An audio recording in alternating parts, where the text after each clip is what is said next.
John Henry Clayton yang kembali ke kampung halamannya di Fowler, Wyoming setelah bertahun-tahun pergi. Dia tiba di rumah masa kecilnya dan bertemu dengan ayahnya yang tegas, yaitu Pendeta William Clayton.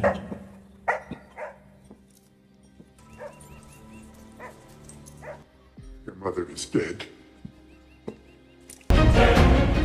Sang ayah kemudian memberitahu John bahwa ibunya telah meninggal dunia dan mengekspresikan kekecewaannya karena John meninggalkan keluarga dan menjadi seorang penembak jitu.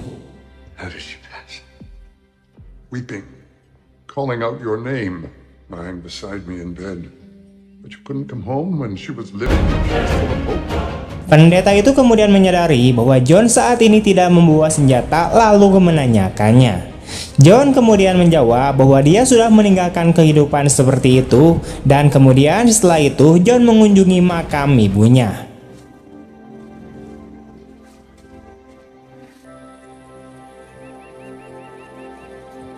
I'll be back. I have to go into town. Beberapa waktu kemudian, John dan ayahnya pergi ke kota untuk membeli perlengkapan.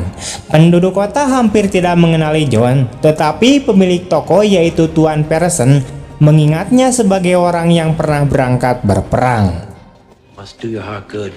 See the boy again. Lord Almighty, John Henry. I ain't seen you since you went off to war. Ayah John kemudian menyuruhnya untuk pergi ke bar untuk mengambil sari apel. Di bar, saat John menyebut dirinya sebagai putra pendeta, seorang penjahat bernama Frank Tillman mengejeknya karena tidak membawa senjata. I heard a lot about you. How come you ain't wearing a gun? You go and get religion or something? Maybe you heard of me. I killed 4 men. Frank membanggakan pernah membunuh 4 orang, tetapi John tidak mengenalnya. Seorang pria bernama Deb Turner kemudian turun tangan dan mengusir para penjahat itu. John mengingat Deb yang memuji John karena pernah mengalahkan Big Jim bertahun-tahun yang lalu. Namun John bersikeras dia tidak ingin mencari masalah dan pergi. Pendeta Clayton kemudian menjelaskan bahwa seorang pengusaha kaya bernama James McCarthy memperkerjakan orang-orang seperti Frank dan bahkan penembak jitu seperti Deb untuk mengganggu petani lokal supaya mereka menjual tanah mereka untuk perluasan jalur kereta api.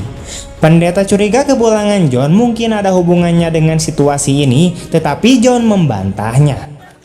If you don't know them, you better stay away from them. Those are damned men. Those are godless men. Kemudian John terlihat sedang menebang pohon untuk membuka ladang di tanah mereka, di mana itu adalah sesuatu yang selalu diinginkan oleh ibunya tapi tidak pernah terlaksana. Malam itu, pendeta mengundang John untuk menghadiri kebaktian gereja keesokan harinya dengan harapan John akan kembali kepada Tuhan dan meninggalkan kekerasan, tetapi John menolaknya. Keesokan harinya, John melanjutkan membersihkan ladang sementara ayahnya pergi ke gereja. Setelah kebaktian, penduduk kota berkumpul membahas perekrutan penembak jitu karena serif mereka telah meninggalkan mereka semalam. Pendeta William kemudian menentang ide itu dan menegaskan bahwa kekerasan bukanlah solusi. Ia bilang sudah mengirim pesan kepada Marshal Hayes untuk meminta bantuan, tetapi penduduk kota berkata tidak ada yang datang karena mereka miskin dan hukum tak peduli. Ever since Sheriff Hutton run off in the middle of the night, McCurdy and his boys been getting bold. We're poor. When has the law ever cared about folks like us?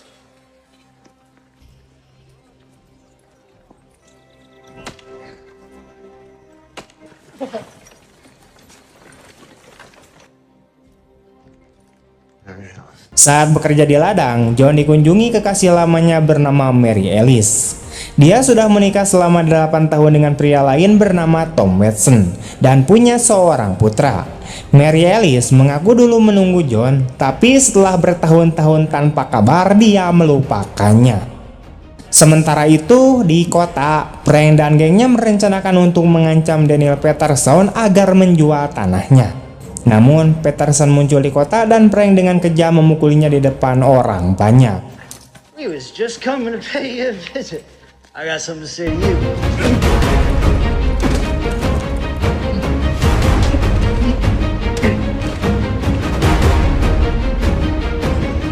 John menyaksikan serangan itu dan dengan tenang maju, meminta Frank untuk berhenti agar ia bisa membawa Peterson pulang.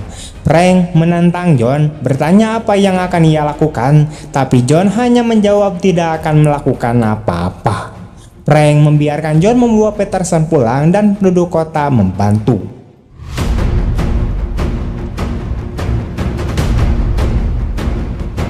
Malam itu saat makan malam, John tampak gelisah. Dia bercerita tentang pengalamannya berperang dan mempertanyakan keberadaan Tuhan setelah melihat banyak orang baik dan takut Tuhan yang tewas. Ayahnya kemudian marah dan menuduh John memilih jalan itu, yaitu berperang untuk membunuh. And then it finally dawned on me. There ain't no God. God is not responsible for the life you choose. I did not choose it. Keesokan harinya, Deb, Frank, dan gengnya datang ke pertanian Peterson. Peterson tetap bertahan dengan senapan, tapi Deb mencoba membujuknya agar memikirkan istri dan anak-anaknya jika sampai mati. Peterson menurunkan kewaspadaannya, tapi tiba-tiba Clyde, yaitu salah satu anak buah Frank, menembak Peterson hingga wafat. I'm staying. You will see. We were talking. There was no need for that. Clyde kemudian mengejek Deb dan mempertanyakan apakah Deb pernah membunuh orang atau hanya membujuk mereka sampai mati. Deb kemudian langsung menembak Clyde dan menantang yang lain, tapi tidak ada yang berani.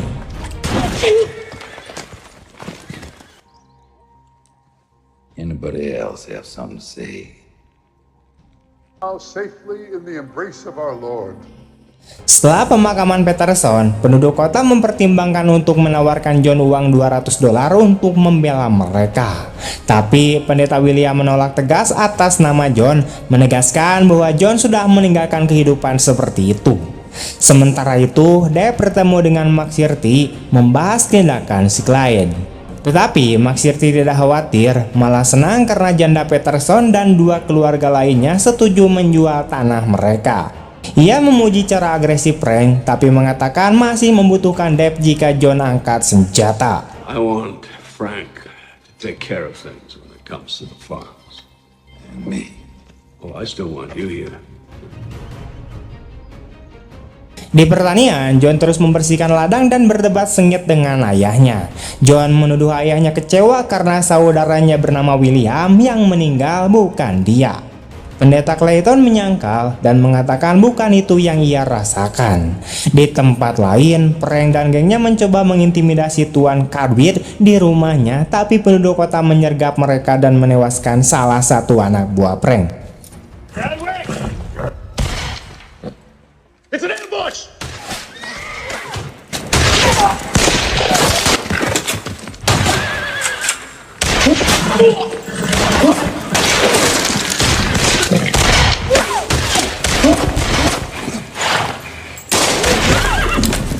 Para penyintas termasuk Frank yang terluka melarikan diri. Frank curiga ada pengkhianat dan mengeksekusi satu anak buahnya. How the hell they know we was coming? No one slept as dumb so loud the other day. Someone must have heard and warned we was coming. Di sisi lain, John mengunjungi Mary Alice dan mereka mengenang masa lalu. Sebelum perang, John memberinya pita merah dari rambutnya dan meminta dikembalikan jika Mary Alice masih mencintainya. John tahu Mary Alice menikah dengan Tom dan diam-diam pergi. Tanpa mereka tahu, Tom menyaksikan momen itu. Malamnya, Tom bertanya pada Mary Alice tentang perasaannya pada John. Dia meyakinkan bahwa dia adalah suaminya dan tidak menyesal. John ternyata masih menyimpan pita merah itu secara rahasia.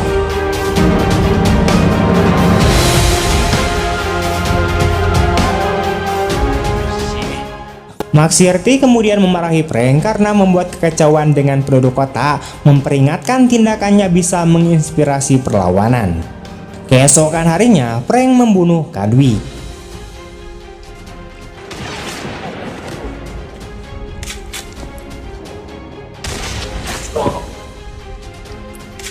I'm sorry for your loss.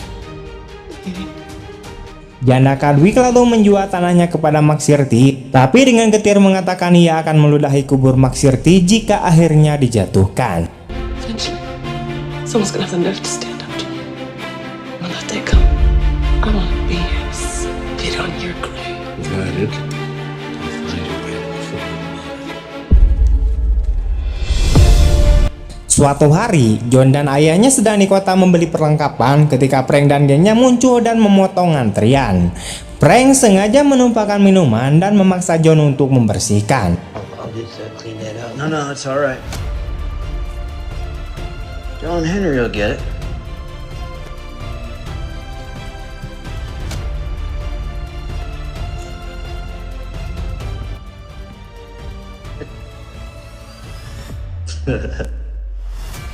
You want to act like a pilgrim, but you still got the attitude of a killer. Where'd you think you're going? Saat John hendak pergi, mereka menyerangnya dengan sangat brutal. Ayah John kemudian berteriak minta tolong, tapi tidak ada yang menolong. No! Not so smart now, are you, gunslinger?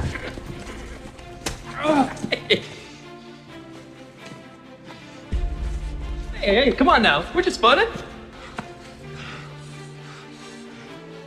Come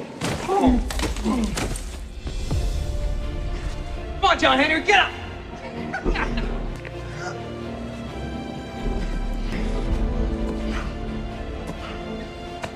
Oh, come on, Ed. Hit him again.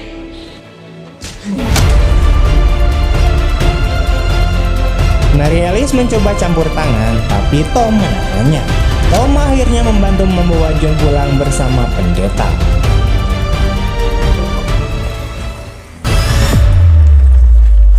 Di bar, Maksirti memanfaatkan situasi untuk meyakinkan Tom agar menjual tanah dan membawa keluarganya pergi jauh dari Fowler. Tom akhirnya setuju. Keesokan harinya, Deb datang mengunjungi John dan mendesaknya agar tidak membalas. Deb bilang mereka mungkin belum pernah bertemu sebelumnya, tapi dia masih menganggap John sebagai teman karena sama-sama berperang. John meyakinkan dia bahwa dia tidak ingin masalah. You think there's a place for men like us to go? Get away from the killer. After the war, I swore to myself I'd never pick up a gun again. You admire your restraint, John Henry.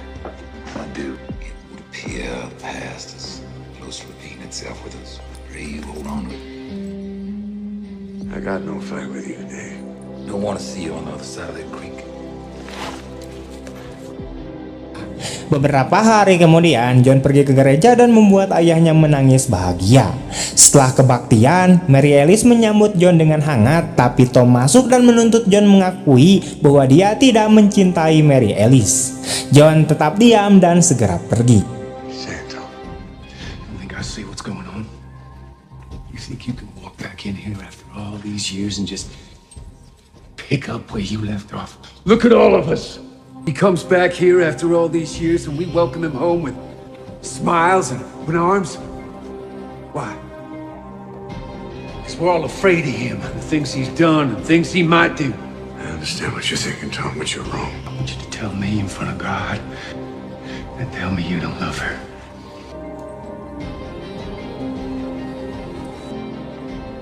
You're wrong about him, Tom. Menyadari salah menilai, Tom kemudian membatalkan penjualan tanah dan menemui Maksirti, memberitahu bahwa dia berubah pikiran. Maksirti kemudian marah dan memperingatkan konsekuensinya. We had a deal. Yep, again, I want you to consider the full ramifications of your fucking action. I didn't sign nothing. Words were spoken. Hands were shook. Di sisi itu, John berdoa sendirian di gereja dan ayahnya bergabung. John mengaku setelah perang, ia pindah-pindah hingga di sebuah kota kecil bernama Northos, Kansas. Di sana, ia terlibat perkelahian di bar dan tanpa sengaja membunuh seorang anak laki-laki yang seumuran dengan saudara laki-lakinya yaitu William. John sangat terpukul dan menyalahkan dirinya. Sementara itu, McShirty memberitahu Mary Alice bahwa mereka hanya punya waktu 32 jam karena Tom awalnya setuju untuk menjual tanah. Mary Alice putus asa dan meminta bantuan John, tapi John mendesaknya untuk menerima tawaran McShirty dan meninggalkan kota demi menyelamatkan nyawa Tom. Malam itu, Pendeta William kemudian menemui McShirty memohon keselamatan Tom tapi ditolak dingin. Ketika pergi, Frank dan gengnya menyerang pendeta dan kemudian menikamnya.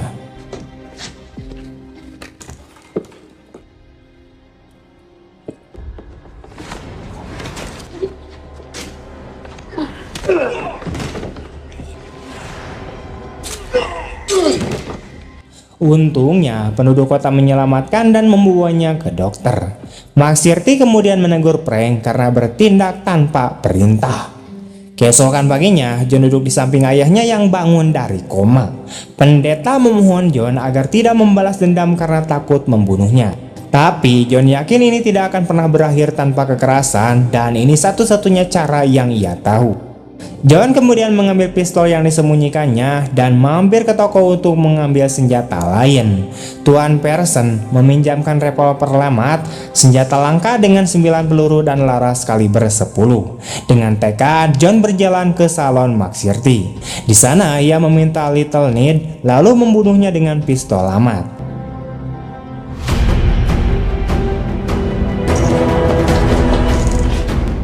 I suspect you're the one they call Little Ned.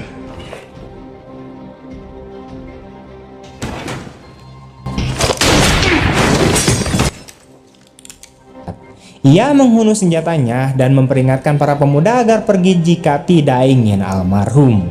Dengan tepat, John membunuh semuanya kecuali Frank yang melarikan diri ke lantai atas, tapi kemudian ditembak di kepala oleh John. All you youngers who ain't willing to die today, I suggest you unarm yourselves and get.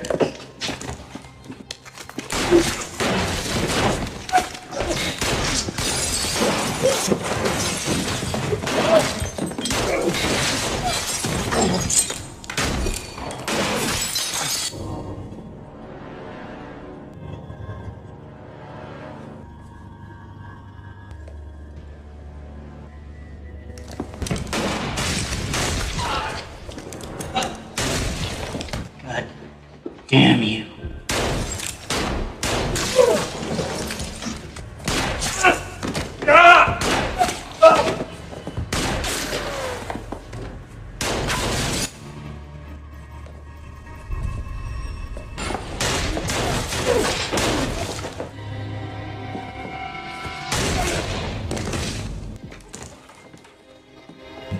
Saat keluar dari bar, John dihadang oleh Deb. John menyuruhnya pergi tapi Deb bilang dia tidak akan bisa karena pekerjaan mereka. Mereka kemudian bersiap untuk berduel. John mengakui pistol amat berat dan bikin kurang untung. Dia meminta izin Deb untuk masuk ke salon mengambil anak panahnya. Deb kemudian setuju. Tapi di dalam, John malah naik ke lantai atas dan menghadapi McShirty. McShirty kemudian gugup dengan pistol di tangan, tapi terlalu lambat, di mana John menembaknya hingga mati dan tubuh McShirty jatuh ke jalan.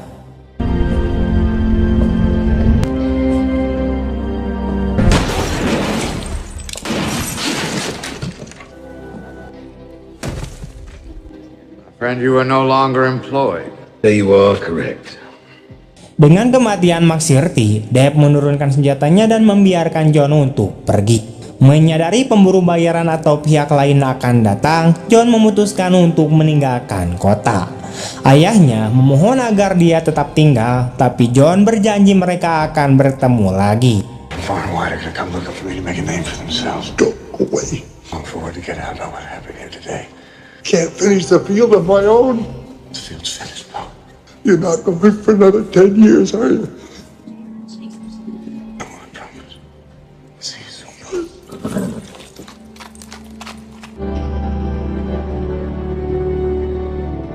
Little is known of him after that.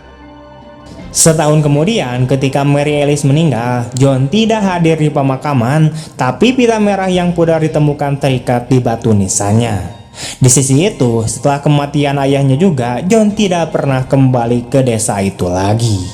Some say he drifted down to Coffeeville, Common View, as he moved westward. under a different name. He was involved, and those accusations were never proven.